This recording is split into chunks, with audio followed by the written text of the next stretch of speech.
Hello guys, welcome to Pronouncist, your pronunciation guide. Today we will learn how to pronounce the word shown on the screen. INTREPID. Both US and UK have the same pronunciation of this word. Stress, tre.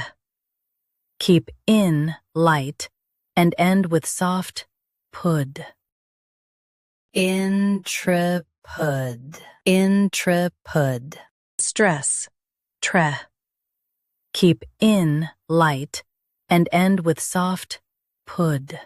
INTREPID. Now read the syllables shown on the screen naturally.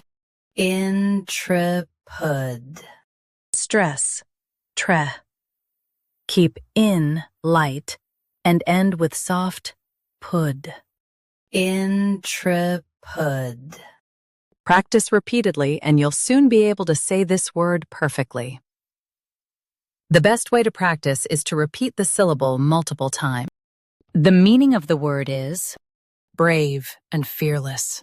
Try repeating this word several times to improve your pronunciation. We post daily videos on useful and commonly mispronounced words to help you speak clearly and confidently. Like this video and subscribe to Pronouncist for more pronunciation guides.